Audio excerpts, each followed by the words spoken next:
Сайн байцгаана уу? Энэ өдрийн мэнд хүргэе. Мөнхийн их эзний амар тайван хайр ивэлэн та бүгдэн дээр дүүрнээс дүүрэн байх болтугай.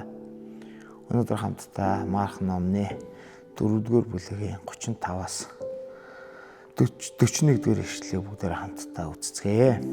За би уншиж өгье. Тэр өдрийн орой Есүс тэдэнд цөмөөрөө нуурыг гатлан нөгөө тал руу явцгаая гэхэд тэд хурсан олныг орхин түүнийг завин дээр байсан чигээр нь авч явсанд өөр завинуудч дагалдваа. Их салхи босож давлгаа завийг зохиж зав хэдийн явсанд автжээ. Есүс харин завны хитэг дээр унтаж байлаа. Тэд түүнийг сэрээж түүнд "Багшаа, бидний сүрхэн танд хамаагүй юу гэж үү гэлээ.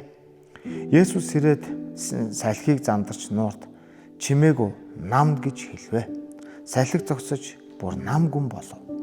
Тэр тэдэнд "Юунд айцгаана вэ? Та нарт яагаад итгэл алга байна вэ?" гэхэд тэд маш их айж бие биендээ "Салхи нуур хүртэл түүний дуулууртай байдаг.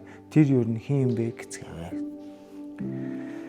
Энэ багц хэсгийг харах юм бол Есүс өөрийн шавь нарыг, дагалдагч нарыг нуурын нөгөө тал руу явъя гэж Есүс уриалсан байна.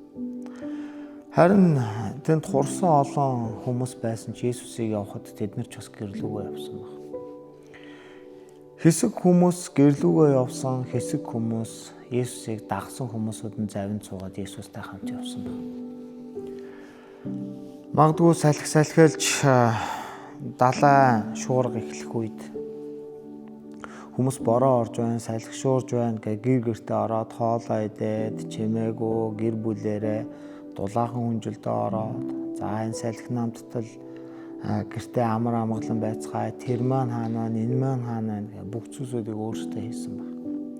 Харин Есүсийг дагсан хүмүүс аюулд өртсөн баг. Тэнд загасчж байсан далаач насаараа загас барьсан, нууранд усанд сайн сэлдэг хүмүүс байсан ч үхэн гэдгээ тэд мэдсэн баг.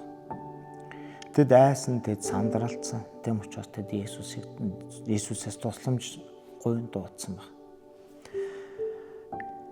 Хүмүүс хэрвээ Есүсийг дагаагүй байсан бол гэртээ ороод өөрсдөө хуучин хийдэг зүйлсүүдийг хийж өөрсдөө хамгаалдараа хамгаалж борооноос хорогдох, салхинаас хорогдох газар руугаа л орох байсан баг. Харин тэд Есүсийг дагснараа маш том аюулд өртсөн баг. Тэд харамсал байсан баг, айдас байсан баг. Тэдний мэдрэмж нь үнэхээр муухай байсан баг. Харин Есүс босоод салхиг зандарч нууранд "Чимээгүй, намд" гэж хэлсэн. Тэд энэ гайхамшигыг Есүсээс олж харсан баг. Хэрвээ тэд Есүсийг дагаагүй бол энэ гайхамшигыг үзэхгүй байх байсан, харахгүй байх байсан.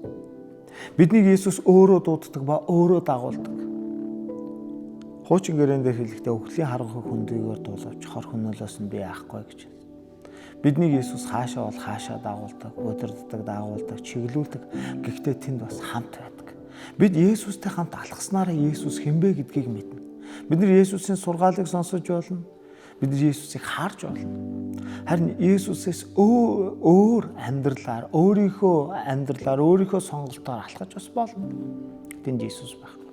Хүн хаана ямар нөхцөл байдалд байгаа нь тэм чухал биш. Харин хинтэй хамт байна уу гэдэг нь маш чухал зүйл байна.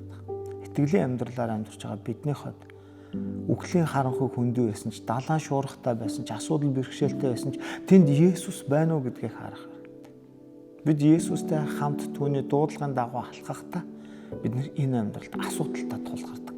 Харин энэ асуудалтай тулгарх үед тэнд эзэн Есүс байдаг. Тэр өөрөө дагуулдаг, өөрөө бас өөрийгөө илчлэн харуулдаг эзэн юм аа.